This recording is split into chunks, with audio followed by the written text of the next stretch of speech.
জীবনে এমন অনেক মানুষকে চিনি যারা অত্যন্ত শক্তিশালী, নিজের পরীক্ষা দিতে কখনো পিছপা হন না, খুব কঠোর হন, আত্মপ্রত্যয়ী হন, কিন্তু তাও তারা সাফল্য পান না। কেন? কি কারণ হতে পারে এর? লৌহ মানবের মতো ব্যক্তিত্বের অধিকারী হওয়া সত্ত্বেও তারা সফলতা কেন লাভ করেন না? আর কঠিন থাকবে না, তার উপরে এক আঘাত করুন আর চিনতে শিখুন সেই চিন্তাগুলো যা ক্রোধ বাড়িয়ে দেয়, আর সেগুলোকে শেষ করে দিন, নয়তো সেই রাগ আপনার পতন অবশ্যই ঘটাবে। রাধা রাধা। আপনি কখনো জীবনে সূর্যোদয় দেখেছেন? কত প্রশান্তিদায়ক, কত শক্তিদায়ক হয়। মনের মধ্যে যেন একটা নতুন প্রেরণা দান করে, একটা নতুন উৎসাহ। কিন্তু যদি আপনি উঠতে দেরি করেন, তাহলে আপনি এই সূর্যোদয় দেখতেই পাবেন না। ঠিক এরকমই হয় আমাদের জীবনেও। সুযোগ সূর্যোদয়ের মতো। যদি আপনি আপনার জীবনে দরকারের চেয়ে বেশি অপেক্ষা করেন এই সুযোগের সদ্ব্যবহার করতে, তাহলে এই সুযোগ আপনার অপেক্ষা কখনোই করবে না, তা চলে যাবে। সেই জন্য এদের সামনে রাখুন। সঠিক সময় আসলে এই সুযোগের সদ্ব্যবহার করুন, নিজের কর্মকে সম্পূর্ণরূপে সার্থক করুন। এটাকে এক মুহূর্তের মতো দেখুন। যদি এরকম করেন, তাহলে জীবনও সূর্যোদয়ের মতোই হবে।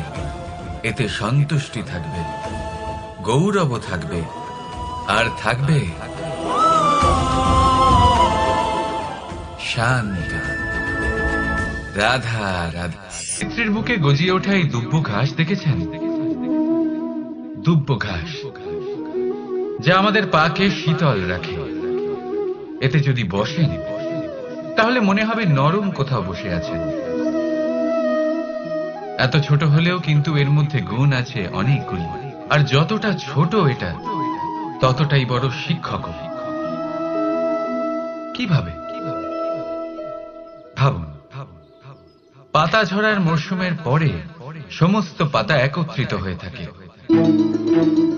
একটা ছোট ফুলকি সবাইকে জ্বালিয়ে দিতে পারে, সমস্ত পাতা পুড়ে ছাই হয়ে যায়। কিন্তু এই ঘাসের কিছুই হয় না, সে যেমন ছিল তেমনই থাকে। কারণ কি হতে পারে? প্রথম কারণ, এরা ছোট হয়। দ্বিতীয় কারণ, এরা বিনম্র হয়, বড়ই সহজে দমে যায় এরা। তৃতীয় কারণ, এদের মধ্যে নমনীয়তা থাকে। আপনিও নিজেকে এরকমই বানিয়ে ফেলবেন। কখনো নিজেই নিজেকে কারোর থেকে বড় মনে করবেন না। নিজের এই মনকে বিনম্র রাখুন। এবং সব থেকে বড় কথা, নিজের এই মনে সহানুভূতি, প্রেম আর বিশ্বাসের নমনীয়তা বজায় রাখবেন। যদি এরকম করতে পারেন, তাহলে জীবন সবসময় সুখে কাটবে। রাধা রাধা। চিন্তা। সবাই বলে চিন্তা করা উচিত নয়, কিন্তু চিন্তা সবাই করে। যিনি বৃদ্ধ ব্যক্তি হন, তিনি নিজের অতীতের সাথে বর্তমানের তুলনা করে চিন্তিত থাকেন। একজন যুবক ব্যক্তি ভবিষ্যতের বিষয় চিন্তা করে, নিজের লক্ষ্য কিভাবে পূরণ করা যায় সেই চিন্তায় মগ্ন থাকে। শুধু একজন বালকের চিন্তা। সবাই বলে চিন্তা করা উচিত নয়, কিন্তু চিন্তা সবাই করে।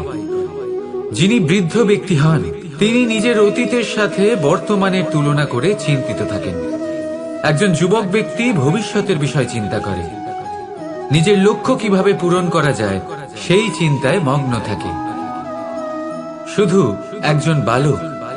একজন বালকের না তো তার ভবিষ্যতের চিন্তা থাকে, আর না অতীতের দুঃখ থাকে।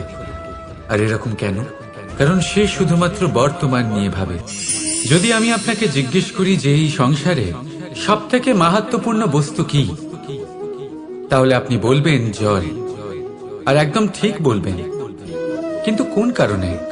এই জন্য যে সে আমাদের জীবন দান করে, এই জন্য যে সে আমাদের তৃষ্ণা মেটায়, নাকি এই জন্য যে আমাদের দৈনিক কাজ থেকে শুরু করে আমাদের মৃত্যু অবধি কাজে আসে, সব কাজে আমাদের সাহায্য করে?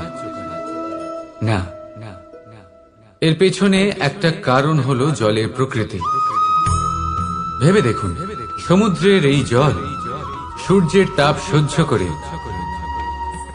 বাষ্পীভূত হয়, তারপর উপরে গিয়ে মেঘে পরিণত হয়, তারপর সেই মেঘ রূপে প্রবাহিত হয়ে কোনো পর্বতের সাথে ধাক্কা খেয়ে বর্ষা হয়ে এই পৃথিবীতে বর্ষিত হয়। আর এই পৃথিবীর ধূলিকণা এর মাটিকে নিজের মধ্যে ধারণ করে।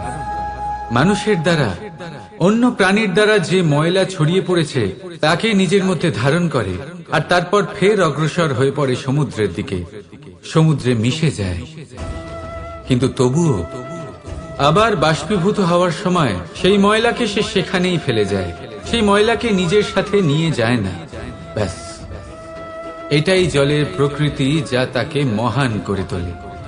আপনিও আপনার জীবনে আপনার কর্ম করুন, মহান কর্ম করুন, ভালোভাবে করুন, কিন্তু সেই কর্মের সাথে যে অহংকার আসে সেটা নিজের মধ্যে প্রবেশ করতে দেবেন না।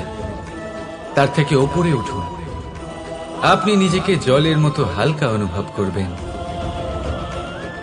রাধা রাধা। প্রেম আর চাওয়া একই মনে হয়, তাই না? কিন্তু আসলে এরা আলাদা, এদের মধ্যে অনেক তফাৎ আছে। দেখতে গেলে প্রেম আর চাওয়া কখনোই এক হতে পারে না। এবার যদি আপনাকে আমি এক উদাহরণ দিই, যদি আপনি এই ফুলকে চান, তাহলে আপনি এটাকে তার ডাল থেকে ছিঁড়ে আপনার কাছে রেখে দেবেন। কিন্তু যদি আপনি একে ভালোবাসেন, তাহলে আপনি প্রতিদিন এসে এটার শিকড়ে জল দেবেন, যাতে সে আরো প্রস্ফুটিত হয়। শুধু এটাই তফাৎ চাওয়া আর প্রেমের মধ্যে। চাওয়া স্বার্থ হয়ে ওঠে, যেখানে প্রেম, প্রেম পরমার্থ হয়ে ওঠে। তাই কাউকে না চেয়ে ভালোবাসুন, জীবন ধন্য হয়ে উঠবে। রাধা রাধা। ভাগ্য, সময় ও কর্ম। দেখতে গেলে আমরা সবাই এই তিনটি শব্দের সাথে খুব ভালোভাবে পরিচিত। হয়তো আমাদের জীবনে আমরা এই তিনটি শব্দের প্রয়োগ অবশ্যই করে থাকি। দেখতে গেলে এই বিষয়ে প্রত্যেক ব্যক্তির দৃষ্টিভঙ্গি আলাদা। কেউ বলে সময়ই হলো সেই মাধ্যম যা ভাগ্য বানায়, কেউ বলে ভাগ্যই হলো সেই যা সময়কে বদলে দেয়, কেউ বলে ভাগ্য এবং কর্ম এই দুই একই দাঁড়িপাল্লার দুই দিক। যদি আপনাকে সত্যিটা বোঝাই, তাহলে ঠিক এইভাবে বোঝাবো। মনুষ্য জন্ম লাভ করা, মানুষ রূপে জন্মগ্রহণ করা, এটি ভাগ্যের হাতে থাকে। মৃত্যুকে প্রাপ্তি করা সময়ের হাতে থাকে। এই দুটি আমাদের হাতে নেই। কিন্তু মৃত্যুর পরেও চিরকালের জন্য অমর হয়ে থাকা, লোকের হৃদয়ে বসবাস করা, এটি অবশ্যই আমাদের হাতে আছে। আর এ আমরা অর্জন করতে পারি শুধুমাত্র আমাদের কর্মের দ্বারা। অর্থাৎ কর্মই হলো সব কিছুর আধার। তাহলে এর থেকে কখনো বিচলিত হবেন না। শ্রেষ্ঠ কাজটা করতে থাকুন, আর আমার সাথে ভালোবেসে বলুন রাধা রাধা। প্রসন্নতা। এই প্রসন্নতা এমন কোন অনুভূতি নয় যা সৃষ্টিতে শুরু থেকেই ছিল। প্রসন্নতা হলো এমন এক অনুভূতি যা আপনাকে নিজের কর্মের দ্বারা অর্জন করতে হয়। আর যত অন্যকে দেবেন, ততই তা অঙ্কুরিত হবে। অর্থাৎ যতটা প্রসন্নতা অন্যকে দিতে পারবেন, ততটাই প্রসন্নতা নিজে চলে আপনার কাছে আসবে। এবার আপনি বলবেন, এ তো অত্যন্ত কঠিন কাজ, এ কিভাবে সম্ভব হবে?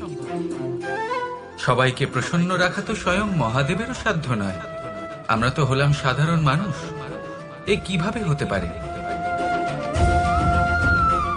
চলুন আপনার এই কথা আমি মেনে নিলাম। সবাইকে প্রসন্ন রাখা সম্ভব নয়, এটা 100% সত্যি কথা, কিন্তু আমরা চেষ্টা তো